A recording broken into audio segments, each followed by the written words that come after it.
Hello guys, welcome back to another video, and well, today we have another book flip through, which I haven't done for a while, but it's for Dinosaur Record Breakers. I know someone actually requested this a while ago, and I apologize that it took me so long to get around to doing it, but yeah, let's actually go through this book. So yeah, it's just called Dinosaur Record Breakers. I might actually turn it this way so that you can see both pages a little bit better for most of it, but I'll also bring it closer and stuff. Like, for example, you can see this page, the Dino Raoul Rex, and I think a few of the other Dino Raoul creatures. I think that's the Pentaceratops, possibly, and then I have no idea what those Hadrosaurs are, but yeah. Anyways, I'll get my camera in focus. We have a few other things. So first, spikiest dinosaur, Edmontonia, which is a pretty interesting one for the spikiest dinosaur. I don't know if I would have chosen it. I'm just gonna bring Edmontonia in. If I, you know what, just to make it a little bit more fun, I might grab a figure of each species if it actually, like, if I have a figure for it. But yeah, Edmontonia is definitely not the first choice I would have picked for spikiest dinosaur. Like, you can see, it does have a lot of armor, a lot of spikes. It also has a lot of these shoulder spikes.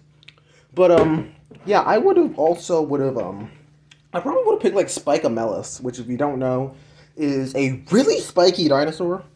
And yeah, honestly, maybe I'll do a video on like what records I would do for dinosaurs. But yeah, here is the Edmontonia here. Again, this is where it's really going to come and play, where you can see kind of the weird format I'm doing this one in. I think they got about most of the information right here. Danger medium. Interesting to see what that would mean, but yeah, here's some of the information on it. So yeah, there's Edmontonia. Next, we have the brainiest dinosaur, Troodon. I don't have a Troodon or any Troodontids, actually, for that matter, so I can't bring anything in for this one. But yeah, Troodon basically just has the stigma of like the smartest dinosaur, which, I mean, I guess is not horrible. I know that it was a decently intelligent dinosaur. Well, again, assuming we're just talking about Troodontids because Troodon's messy right now. But yeah, I think they got about the size right, I believe. Omnivore, danger, medium. Still don't know what the heck that means. They're basically saying Troodon and Edmontonia are about the same amount of like dangerousness, but yeah. Yeah, Troodon looks pretty good. I think this mainly just uses Dino Raoul dinosaurs. I also don't have an Anchiornis. I think, though, I do have something that I can bring in. Okay, got this. I have this Archaeopteryx figure, which is not an Anchiornis, but it is, Archaeopteryx is a pretty similar animal, so I think that's about as close as we're going to get. I know the lighting is not the best up here. I think that might be a little bit better. Yeah, I got this Archaeopteryx figure, which is a pretty similar animal, so yeah. Anyways, yeah, here's the Anchiornis. Smallest predator. I don't know if Anchiornis is the smallest dinosaur, though it definitely is one of the smaller ones. Danger, none, which I say is reasonable enough. Here's some more information about the animal. Has the right colorations and everything. I don't think this is a Dino Raoul model, though, so yeah.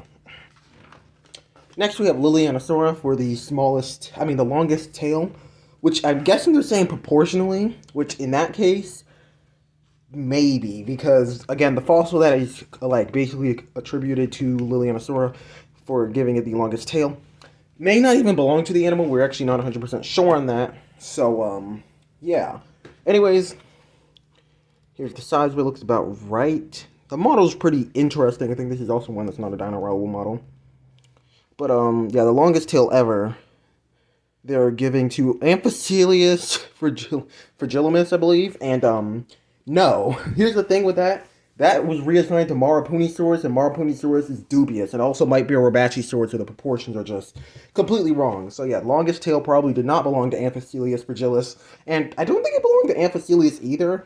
Like, Amphicoelius may have been a Diplodocid, but I think it had slightly different proportions, so its tail may have been shorter. So yeah, I don't really know. I'd probably give it to like Supersaurus or something like that for the longest tail ever, but yeah. Or maybe Barosaurus. I think those two are pretty massive and close in size. Yeah, they both have really long tails. So yeah, longest tail ever is kind of wrong, but Lilianasaurus is pretty decent. Now we have largest eggs, and man, this is a pretty interesting one. Hyperleosaurus, I believe, or yeah, Hyperleosaurus. Yeah, I don't have a figure of this species either, but yeah, I don't know much about this species, so I can't really comment too much.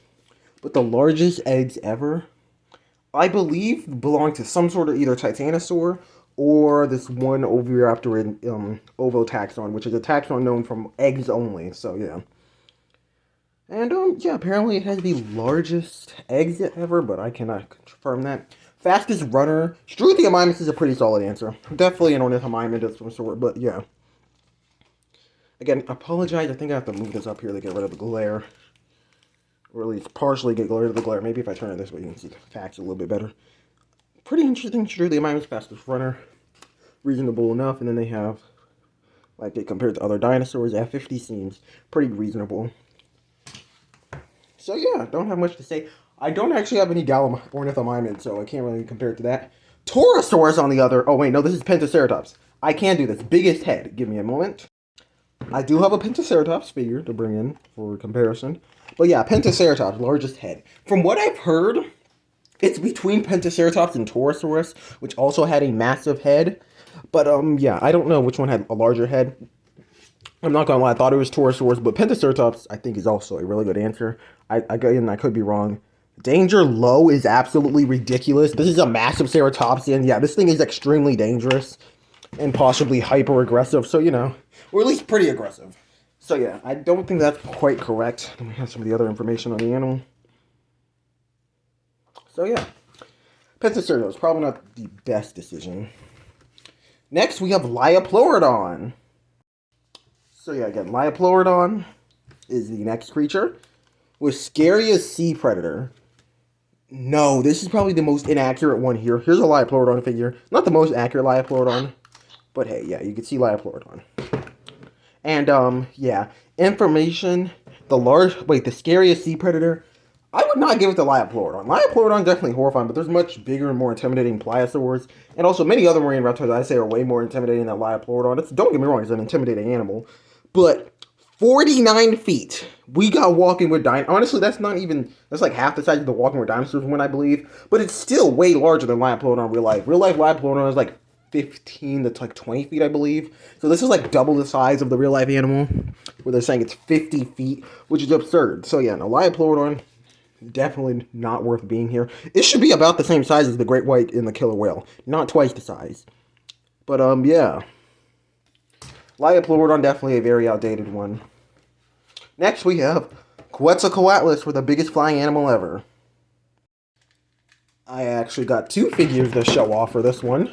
There's the Dino Rivals one, which I still think is really nice. I actually still really like the sculpt on this one. I just really like this figure too much. Honestly, it'd be cool if they, like, retooled this to make it the aerial ambush one, like, where it can stand and stuff, which we'll get to here.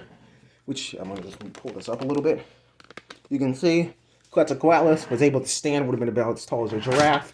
Well, could also, well, you know, fly, or, I guess, whatever. Actually, don't even know what sound as dark it would make. No one probably does. But yeah, you can open his wings, you can fly. As Darkids were definitely very interesting animals, and specifically, Quetzalcoatlus. So yeah, biggest flying animal ever. I know Tatsugopterus may have been heavier, but a lot of Asdarchids are similar size, and I think Quetzalcoatlus is an acceptable answer. Definitely just Tatsugopterus and Quetzalcoatlus. I know, like, I cannot even pronounce that one, or Cryodracon were also both very massive and probably similar in size. But hey, I think it's honestly just safe. As long as you go with Quetzalcoatlus or Tatsugopterus, you got about the right answer. And, size, wingspan, 36 feet. That's actually really good size for this animal. Danger high is very correct. Honestly, they could put this for one of the most scariest animals. I'd say that's about right as well. This is just a really decent page. Next, we have Microraptor, which I would just reuse the figure I showed earlier of, I believe, Archaeopteryx. Or that might have been a Microraptor, actually. Yeah, actually, no, it is right here. I thought I put this figure back and I couldn't find it, but yeah, it is here. Actually, I think this might be a Microraptor. I honestly cannot remember this is Archaeopteryx or Microraptor. And get my camera focus on it. But I think it might actually be a Microraptor now that I think of it. So, yeah. Microraptor. The, fanciest feathers. Which I'd say I guess, has pretty interesting feathers, but I feel like there are some other ones that could have also gone for the fanciest feathers. But, yeah. Generally pretty decent. So, yeah. Microraptor, not much to say about that one. Okay. Yeah, no, this is the right page. And next we got Therizinosaurus. Here is a figure for Therizinosaurus. It's the Hammond Collection figure. Pretty decent. Very long claws. Not the most accurate head. Probably had a smaller, more slender head. This is definitely not the best Therizinosaurus depiction ever. But hey, it gets the job done. And, yeah. Biggest claws, yeah, Therizinosaurus takes that by far. I think it has about the right size. And yeah, generally, Therizinosaurus is a pretty good creature. Next, we have Ankylosaurus. And I would bring the Jurassic World figure down, but firstly, I don't feel like getting that figure down. Second thing, the Jurassic World Ankylosaurus is really not the best. Honestly, I need the company to release a really good Ankylosaurus figure. Like a Beast of the Mesozoic Ankylosaurus would be amazing, but yeah. Toughest armor, yeah, I'd say that makes sense. Ankylosaurs were very durable. I think they got the size about right, definitely on the upper estimates. But yeah. I think this is bulletproof, which I think we did find Ankylosaurs probably were bulletproof. So yeah, Ankylosaurs are definitely very durable. Next, we have fastest tail with Diplodocus, which the thing about this is that Diplodocus, again, we used to think that it could possibly break the sound barrier with its tail, but it probably would have broke its tail being able to do that, so it probably didn't. Though it probably still could have used it as defense. Maybe not like a whip, but still getting hit by a massive tail, which you can see is absolutely massive in the size comparison, still would have been very damaging. And I do not have a Diplodocus figure, but I have the Jurassic World Mamenchisaurus figure. I do not have the Diplodocus yet. But the Mamenchisaurus from the Lost World was based off Seismosaurus, which Seismosaurus is now considered to be a species of Diplodocus. So, yeah, this basically is a Diplodocus. This figure's too big to even show on screen, but I could just put it like neck here. You can see it's like the size of the book. Very big, very massive animal. Just gonna set that down. So yeah, Diplodocus, fastest tail. I guess it's not a horrible achievement, but yeah. Next, we have Toothiest predator, which is Pelecanomymus. Interesting that they picked Pelecanomymus. I think it actually did have a ridiculous amount of teeth, so I guess that's fair enough. Which also, I want to see the danger rating they gave Diplodocus. Yeah, they gave high, makes sense. But yeah, Pelecanomymus, I believe, actually did have a lot of really small needle-like teeth. So yeah, pretty cool. I don't have a Pelecanomymus or really any ornithomimid either, but yeah, I think it'd be cool if Mattel made one of these. Next, we have Stegosaurus. Also not going to get the Jurassic World one for this, because it's definitely also very outdated for a Stegosaurus. But, yeah. Biggest show-off. Sorry about that. Yeah, biggest show-off. I mean, I guess fair enough. I guess Stegosaurus is very interesting, though I feel like that's a weird award to give Stegosaurus. So, yeah, I think they're showing the theory. It might be for thermal regulation, though, yeah, possible, I guess it could work as that, but honestly, we don't really know what Stegosaurus' plates were for. Next, we have Nycthosaurus, which I think the only Nycthosaurus figure that exists is, like, the one made by PNSO, the minifigure one, and I don't have any PNSO figures, so, yeah, can't show anything off for this. But, yeah. Nycthosaurus, size 7 feet wingspan, which I think is too big. Honestly, just looking at the size comparison here, I think that's significantly too large for Nycthosaurus, but, yeah. And it has the, longest head crest, which I think, like, proportion to its body, I think is about right. Though, not that, then I think, like, something like Barbaridactylus would have something a little bit bigger, but, yeah. Possible skin sails, I guess, is a possibility. Though I think the skin sail, like, one that doesn't have that looks cooler, personally. But, yeah, Nycthosaurus, pretty cool. And also, something cool about Nycthosaurus, if you didn't know, it doesn't have hands. Most pterosaurs have hands at the, like, hand right about here. I mean, fingers and hands right about here. They only have the wing finger. The rest of it is just gone. Though they, for some reason, have it on the one with the crest that has the fingers, but on the main model they're using doesn't, so that's correct. So, yeah. Next, we have the biggest predator, which they have Spinosaurus. In reality, no. If they put longest predator, then yeah, that would have worked. But biggest Tyrannosaurus definitely would have outsized it. Also, 25 feet is definitely a higher estimate. I've seen more recent estimates put it only like 45. So I'd say around 50 is a reasonable enough, like, top estimate for it. But, yeah. Here's the Spinosaurus. This is also, I don't know when this book came out, but I think this definitely came out when, at a point where this is definitely inaccurate for the Spinosaurus design. But, everything else pretty decent. High danger, I guess reasonable enough. Then we have it compared to some other predators, which, man, they have T-Rex at 3rd place. Carcar at 4th, and Mapu at 5th. Which I think is, okay, honestly, everything under T-Rex is in the right size, like, in the right positioning. Everything, T-Rex and above is just out of place. They should not be in those, like, if I were to re-rank these, Mapu, I think, is still at 5. Then I think Carcar goes in 4th, though I have seen some things about its estimates maybe bring it down, so you could probably swap the bottom two. Then after that, it would be Spinosaurus, Giganotosaurus, then T-Rex number 1. So yeah, size is a little bit off, but still pretty cool, I guess. Next, we actually, wait, I didn't even bring in a Spinosaurus figure. I apologize for that. Let me go do that. So yeah, here's the Rebirth Tail Thrasher Spinosaurus. Definitely not enough space, but like they got the paddle tail. I don't know if the paddle tail was found here. I think this book was made back when like quadrupedal Spinosaurus was still like the normal Spinosaurus, or at the very least was kind of on its way out for like being considered the modern depiction of Spinosaurus. But they still should have had a little bit like more proper proportions and just kind of fixed proportions, which it doesn't have. Even the Rebirth one has better proportions than Spinosaurus shown in this book. So yeah. Anyways, on to the next page.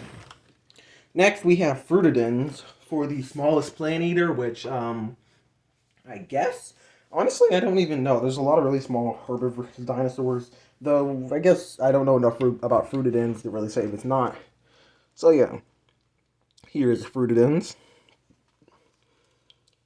Yeah, I don't have any figures of any, like, smaller ornithopods like this or Fruitidens, so can't really compare it to anything. And then, again, we have Oldest Bird. We have 3 like really small bird-like creatures here. I guess I'm getting my use out of this little Archaeopteryx or Microraptor figure. But yeah, the Oldest Bird. It's kind of hard to say if Archaeopteryx is a bird or it's not a bird. But yeah, and even if it was the first bird. But yeah, Archaeopteryx. I think everything else about it seems reasonable enough. Not dangerous really at all.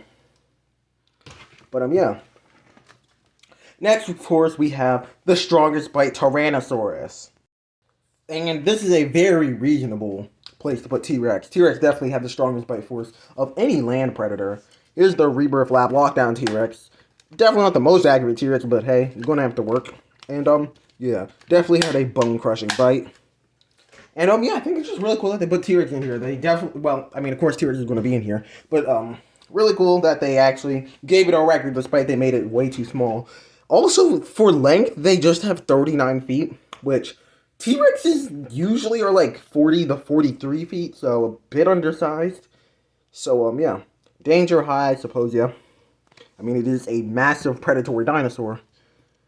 And, yeah. I think they have, outside of that, it's alright. Decent enough information for Tyrannosaurus.